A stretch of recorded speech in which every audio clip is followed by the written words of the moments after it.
how do you talk to your kid about what sex is? I'm here with JD, aka Jen Divine from superstarhealtheducation.com, and I'm Cathy Vartuli from theintimacydojo.com. And you talk to kids all the time about this. So how would, if you wanted what's sex? That is one of the most popular questions in the anonymous question box. What is S.E.X? Are we going to talk about the word that starts with S and ends with X? Well, I love it. You have it. You can see this. Younger child has written it out. It's on your refrigerator. Yes. It says, how does sex work? Answer it, please. It's probably a fourth grader that wrote that one. Yeah. So here's how I like to define it, because I think one of the most important things with kids when they ask a question is to define the word first. Mm-hmm.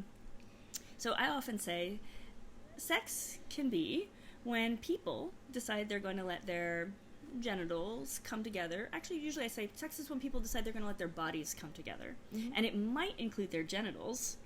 And they do that with permission. Mm-hmm. And it's usually people who have some understanding of what they plan on doing at that time. Yeah. So that's what sex is. People getting together with their bodies, maybe their genitals, and it's usually with permission. Of course, I sometimes also bring in that sometimes there are occasions where that happens without permission, and what that means, and we talk about that.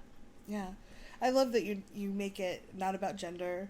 It's not necessarily about marriage. Like, I remember when I was back in, I think it was 5th grade, they taught us, like, a mother and father, like husband and wife. It was all very binary, and I love how you make it's just two people can get together. I even say people, so it doesn't.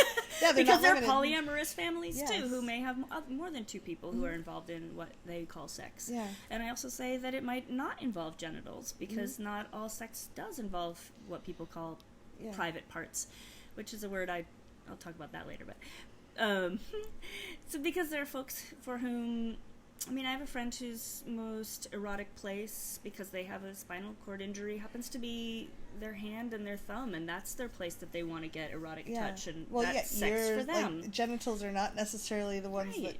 So I try to broaden what it means, because people have an idea, and often the idea is only penis going in vagina behavior, and there's a lot of other things people do and include that feel as sex. Amazing, Yeah. And, like, telling that to a young kid is really important to be super inclusive, because what I find when I teach high school students, what they think sex is, also varies by community. Yeah. And what they count as sex varies by who you talk to. Mm-hmm. And so there'll be people who'll say things like, well, I haven't had sex yet. And the other person's like, oh, great, so you're a virgin. And they're like, oh, I haven't had sex yet. And that doesn't actually disclose all the things they may have done that could include some risky behaviors, or could include some information they might want to let the other partner know. Yeah. So when people say, oh, let's get together. Yeah, let's get together. I don't want to have sex yet. Okay, me neither. Now, do these two people know what they're talking about? Not necessarily. No! Like, this person's like, cool, sex means don't touch breasts, genitals, no making out, nothing sexual at all. And this person's like, sex just means penis and vagina. I can get I can do everything else, right? Like, wait a minute. This doesn't work. So, try to be as inclusive as possible about what even sex means with little kids.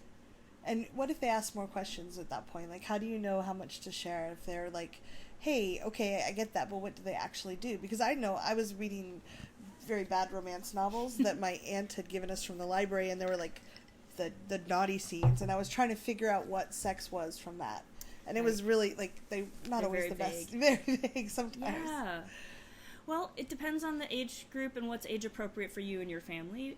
In classrooms, I also kind of base it on where the kids are, what kind of questions they're asking in the classroom. So you can get into detail, and also depends about what level of boundaries and comfort you have with the topic, right? So you can say, well, sometimes people might put a penis inside a vagina. Sometimes other objects could go into body parts. Sometimes people let mouths and genitals touch in ways. So sometimes you give some detail and stop, and then see if the kid's wanting to know more, or they're like, too much information I'm gonna already. go watch cartoons or whatever. Right? So it kind of depends on where the kid is age appropriate, age appropriate and developmentally as well. Yeah, thanks. If you have questions or comments, please leave them below. We'd love to hear, and we'll be back with I have another question for you. Okay.